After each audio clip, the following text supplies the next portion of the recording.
The Philadelphia Phillies have reworked their rotation for Zack Wheeler to skip a start. We'll tell you why and how much it affects the team on today's episode.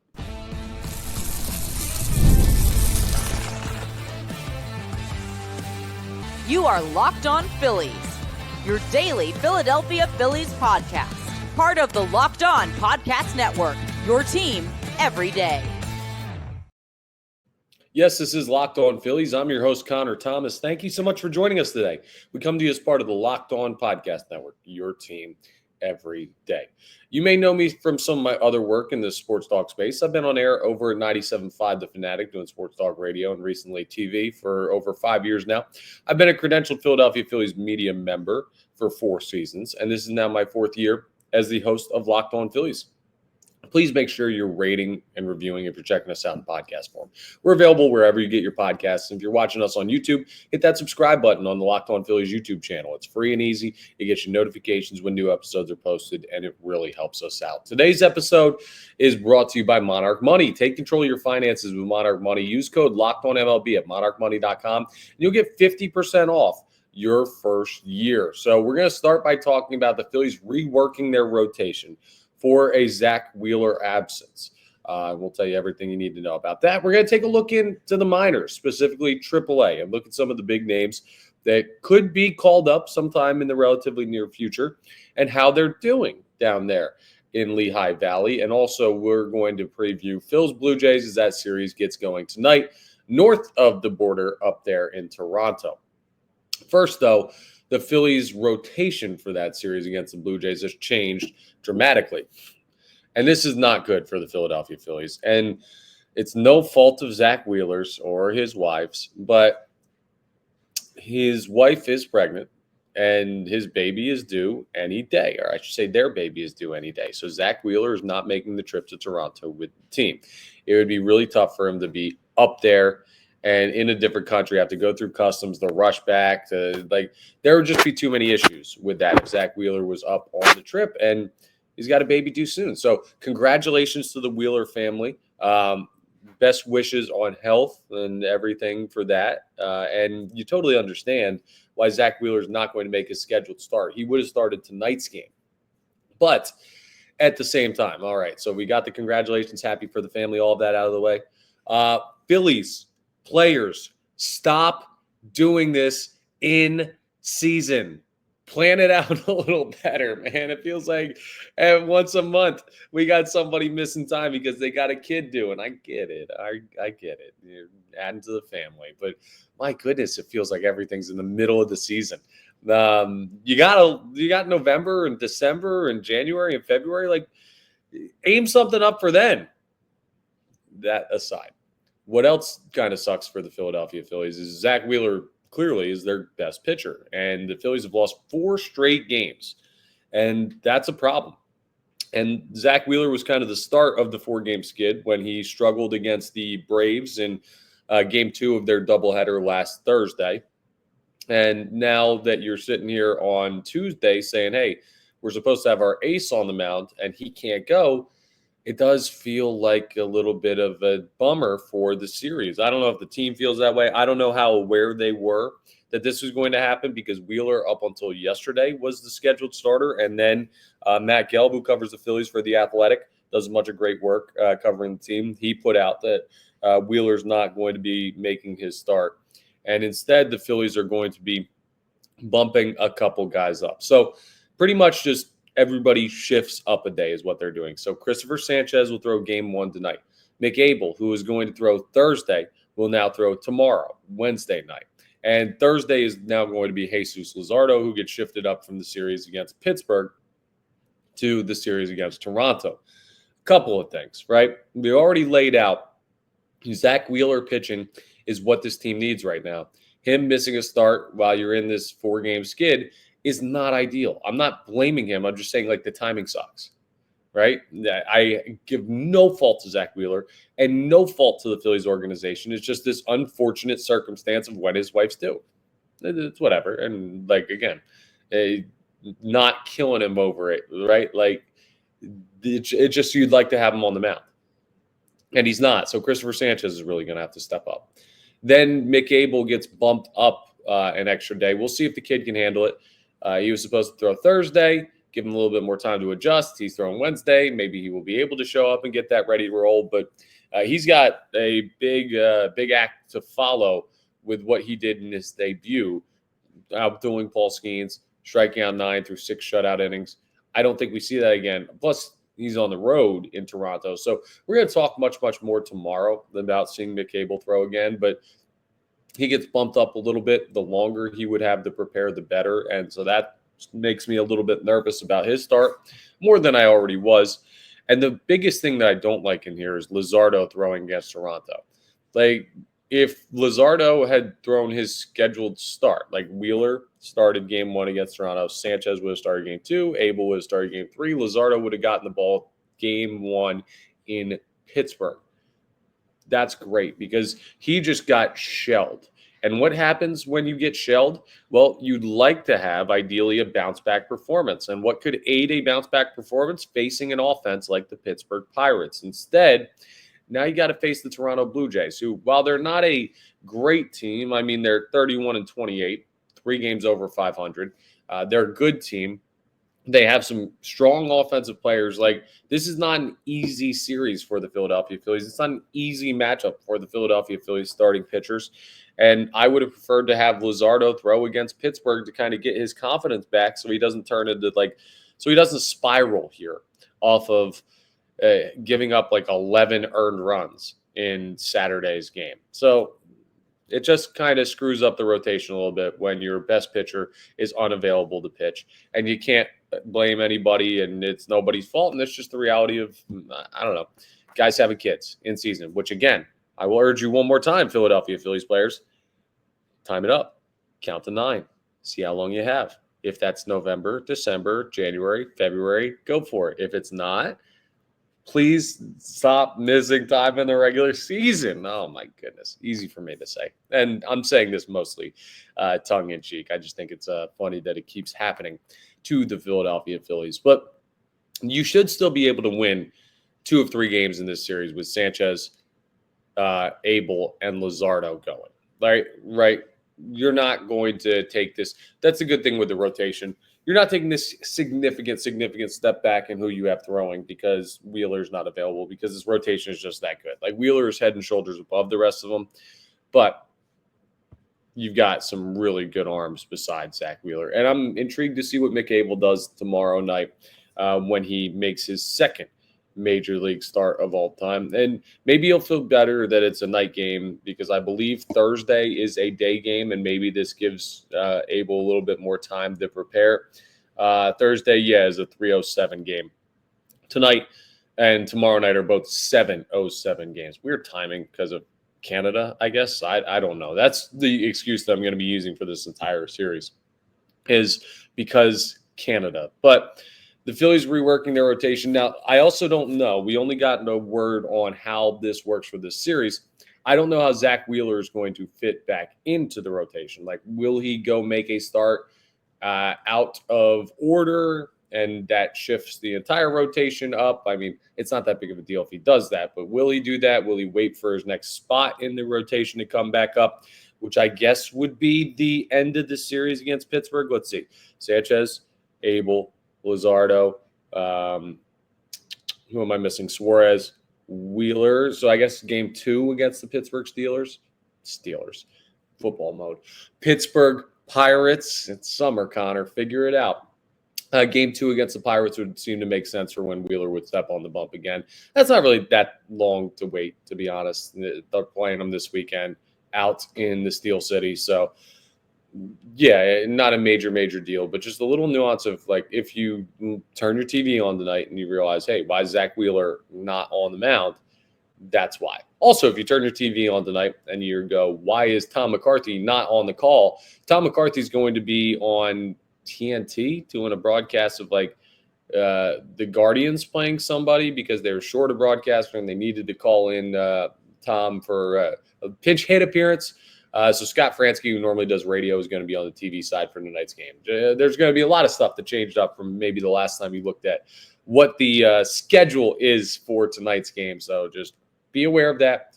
Phillies should be able to still find a way to win. We're going to talk about that in our final segment of today's episode.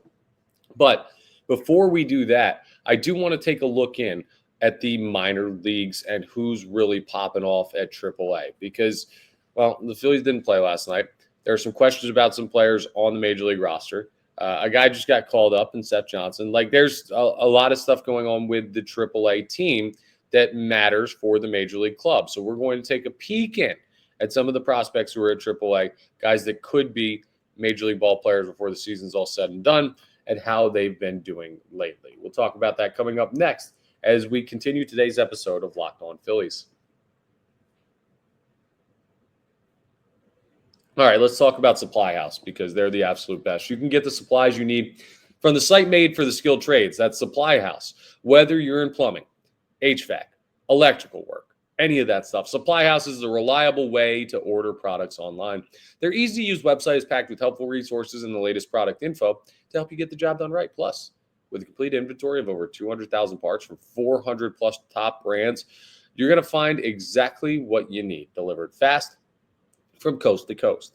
Maybe you need help with an order. Well, Supply House offers expert support, industry-leading service, so you're always going to talk to a real person. And for trade pros looking for an extra edge, their free Trade Master program offers exclusive perks like a dedicated phone line, free shipping, and discounts on every order. Thousands of skilled professionals are already taking advantage, and now it's your turn. So join the Trade Master program today at supplyhouse.com/TM and start ordering plumbing, HVAC, and electrical supplies with just a few clicks. Plus, use promo code SH5 for 5% off your first order. That's supplyhouse.com. I'll say it again, supplyhouse.com.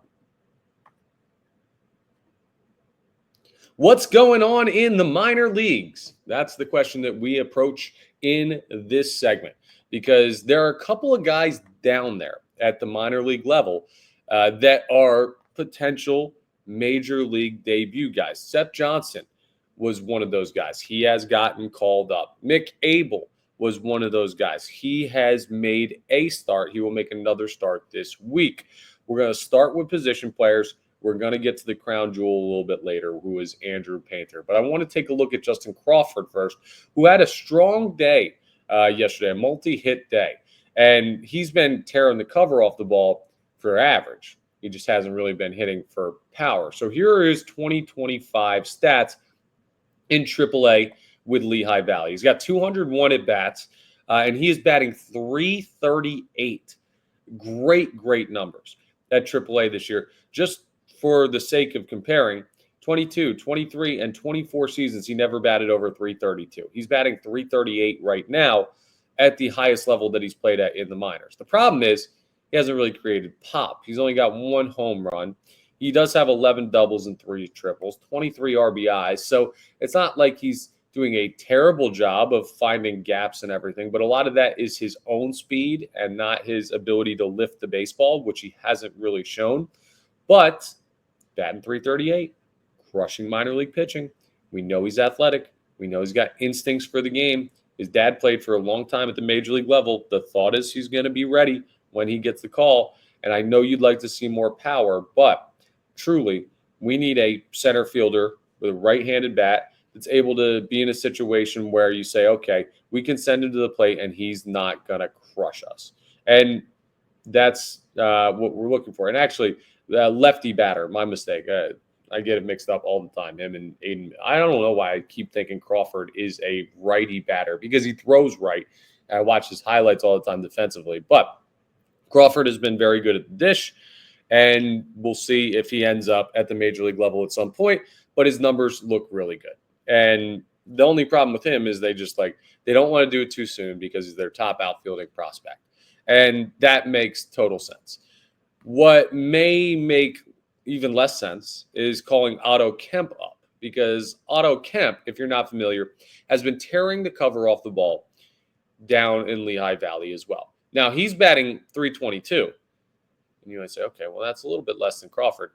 13 bombs, 50 RBIs, and a 1.020 OPS. Like, he's been incredible this year. He's just been creating so much offense at the AAA level.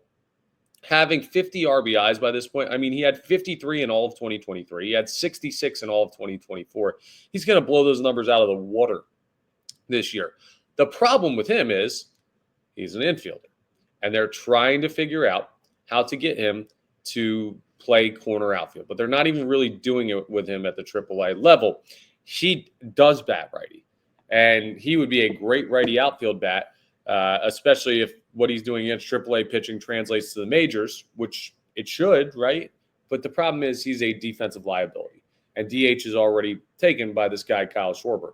And left field, you saw how defensive liabilities can crush you with Weston Wilson, who's probably more of a natural infielder or like a hybrid guy going out there in left field and making a mistake that cost the Phillies a game on Sunday.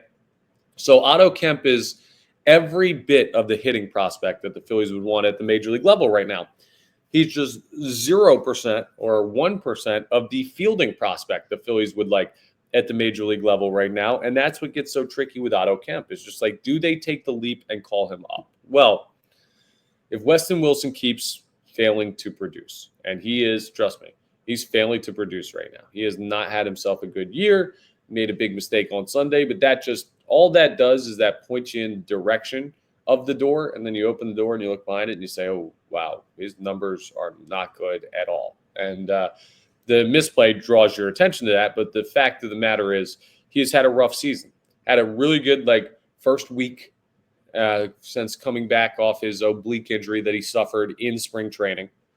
Missed a little bit of time at the start of the regular season, and he's just never really caught up. So that sucks for Weston Wilson. But if Wilson could be on the move soon, that could mean either Crawford comes up or Otto Kemp comes up. And we'll see how that goes. And when I say Wilson on the move, I do not mean trading him, because I don't think there are many teams out there that are trading for Weston Wilson. I think it would be a release or a DFA or whatever. So I don't know if that's imminent, but Weston Wilson is really not taking advantage of his opportunity. It's a shame, because I really like Wes, but he's part of the reason we're having this conversation is because of his inabilities so far this year in the outfield. And you got to start to find somebody, or it gives the team the opportunity to try somebody. So maybe that's Otto Kemp. Kemp's still tearing the cover off the ball. He's only playing outfield once a week at the AAA level. And if that's what they're doing down there, well, what in the world are you going to do up here with him? Are you going to play him once a week in left field, and then what? It's Kepler the rest of the way? Or I guess you'd have to figure out Rojas or Marsh. I don't know. It's a bit of a mess with positions for this team. Infield is so blocked up. Outfield is so wide open. And the Phillies don't really have outfielders down in the minors besides Justin Crawford. So those are two guys to keep an eye on. As far as hitters, let's get to the crown jewel and see what our boy Andy Paint has been doing down there at, the AAA level. So this year, he has made a total of, let me just get to his darn pitching stats. Are these his hitting stats? Why do we have this MLB.com? Pitchers don't hit anymore. That's the dumbest thing in the world. All right, he's 2-2 this year with a 3.18 ERA. He started 8 games, 28 and a third innings pitched over those 8 games. So clearly they're being cautious. I mean, they're not trying to do anything too crazy with Andrew Painter because, well, you want to be careful about his innings usage. You want to be careful about his health. You don't want to re-injure anything as he continues to recover from Tommy John surgery. Feels like it's been a while. We haven't really seen Andrew Painter in a minute, considering how long ago his Tommy John surgery was. I understand people getting impatient. You just gotta be chill with it. I imagine he's going to get probably 11 to 12 starts at the AAA level. He's at 8. He made his most recent start was, March 29th, looks like. So that would have been, Friday? So he should be starting today or tomorrow. So you'll be able to get something new from him. But the numbers look good. The strikeout numbers looks awesome. When you look at how many strikeouts he's had, and they've got all the advanced analytics, his strikeouts per walk, 4.0 even. That's pretty darn good. He's getting guys on Ks a lot because of a great breaking ball and uppers 90s gas. In 28 and a third innings pitched, he struck out 32. So he's going to be a strikeout monster at the next level. We've seen that from him in the past. It's business as usual for Andrew Painter. He's not doing anything crazy, but he's also just still a great pitching prospect that the Phillies are going to bring up. I think you're going to realize that he's very much like Zack Wheeler. Maybe not the movement or the wind up or anything like that, but I'm just saying, like, he reminds me of Wheeler in that he'll go out there and he's going to like strike out, I don't know, 8 guys in 7 innings, and he's going to give up like 2 or 3 hits, and he's going to just manage a baseball game and be really good and have great stuff while doing it. And it's going to feel like he doesn't do anything all that crazy. And then you're going to look at the numbers after like a month and be like, oh, wow, he's one of the best in baseball. Right? That's it. He just does it quietly with he's not Skeens, right? He's not Tarek Skubal. He's just a guy who's going to get up there, throw hard, throw well, spot, good breaker, and get you out any way that he can, including the strikeout when he needs to. And that feels very much in the mold of Zack Wheeler. So we'll see when Painter comes up.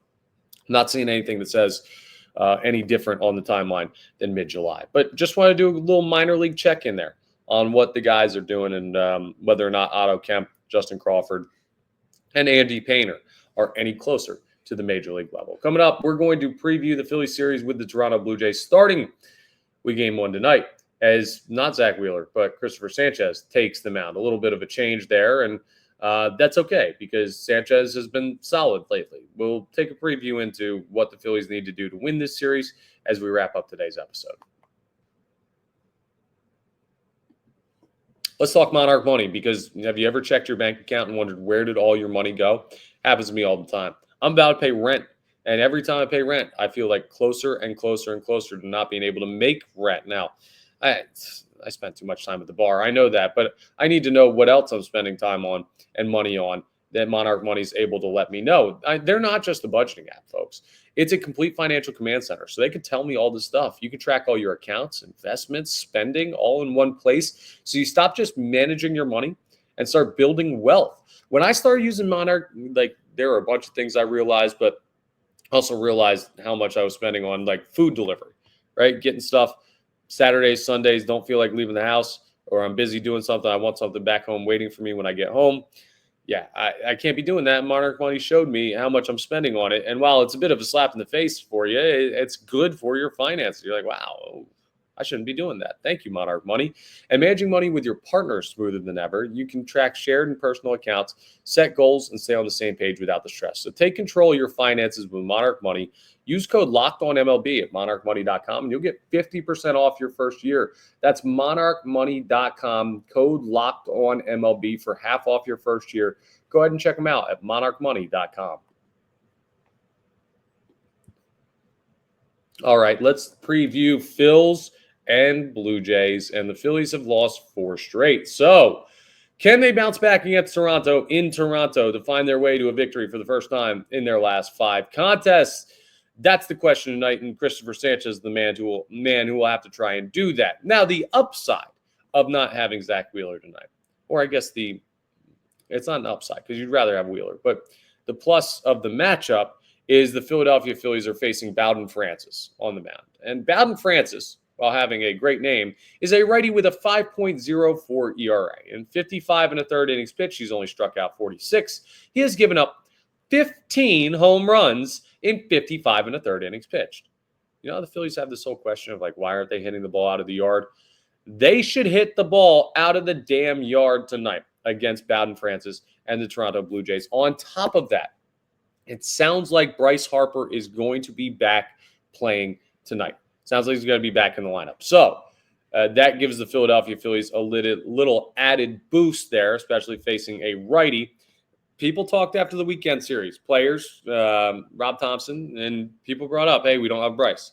I get it. Now, it's a little cowardly to be saying that stuff. Oh, we don't have Bryce when you're in a situation where you're also making X million dollars a year to play. Like, you've got stars up and down this lineup. Turner, Romito, Schwarber, Castellanos. Bohm was an all-star. Stott's like a bona fide true leadoff hitter at the major league level these days. Like, you got dudes. Go out there and win. I know Bryce ain't there. Okay, I get it. Bryce is a very important part of the team. But sometimes you got to do it without your best players available. But tonight, Bryce Harper should be back. So that's really good. And Bowden Francis just hasn't had that good of a year. He's a guy the Phillies should be able to get after. Cristopher Sanchez has had an okay year. He's 4-1 with a 3.32 ERA. He struck out 70 in 59 2/3 innings pitched. That fastball changeup combination has been great for him. 6 home runs is a little sneaky, though, because he doesn't normally give them up. He's a ground ball pitcher, and that is a bit of the issue and a part of the reason why he's giving up those home runs and they're hurting him the way they are is because he's got 22 walks in 59 2/3 innings pitched. Bowden Francis, who I just told you, not that great, 17 walks in 55 1/3 innings pitched. So Sanchez needs to work on the accuracy a little bit, and that has been his thing. But the fastball changeup combo still works for the punch out really well. Look at the over in strikeouts. That would be my bet on the game tonight is Cristopher Sanchez to go over in strikeouts. We will see. The Blue Jays do not really create a lot of offensive power, right? They don't have a true power hitter. George Springer is leading their team with 8 homers. We know that Kyle Schwarber is leading the Phillies with 19. It's more than double the amount that Springer has. Alejandro Kirk is leading the team in average. 301 is what he's batting, but Trey Turner batting 299. That's kind of a wash. And Bo Bichette has 32 RBIs. Kyle Schwarber has 44 RBIs. Now, what do you notice? Springer, Kirk, Bichette. Yeah, that's right. 3 different guys leading 3 different categories. What's the Blue Jays' strength is they are a very strongly built team. They're a balanced team. They don't really have like that one slugger like Kyle Schwarber. They don't really have like that superstar like Bryce Harper. They just have a bunch of really solid baseball players who are trying to figure out how to put it together. And their pitching staff has left a little bit to be desired, but their offense has been pretty darn good this year. I mean, Bo Bichette's batting 277. Vladimir Guerrero Jr.'s batting 283. He's got 8 home runs, tied for the team lead. You know, George Springer's got 8. He's batting 257. Kirk, 301. Ernie Clement, who has been playing a good amount for them at third base, he's got a 283 average, 3 bombs, 17 RBIs. I mean, they have guys that balance out their lineup pretty well. So Cristopher Sanchez is in for a bit of a longer day. But if he can work the strikeout, you can figure that out. Also, they do have Anthony Santander, who they got from the Baltimore Orioles in free agency this offseason. He's only got 6 homers. He was a 40-plus homer guy last year. He's got 55 strikeouts. So that's been a major, major issue for him. He's leading the Blue Jays in strikeouts. But Santander, we know, is a home run threat every time he steps to the plate. We will see if he causes any trouble for the Philadelphia Phillies in this series. But just a well-built baseball team.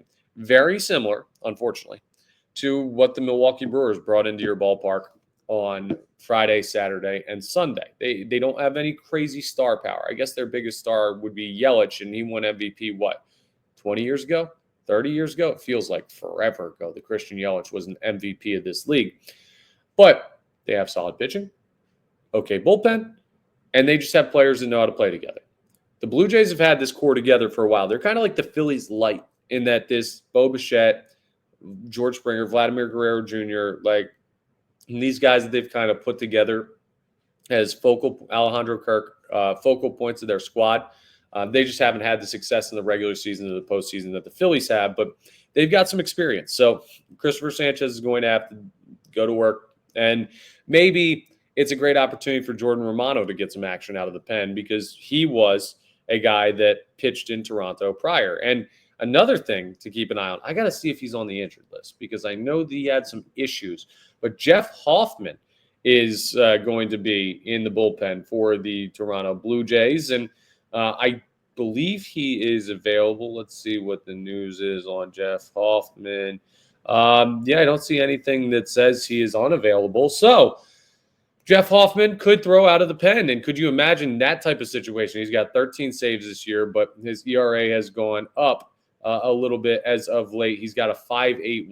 Relievers, they can balloon their ERA. So the Jeff Hoffman revenge series, the Jordan Romano revenge series going the other way.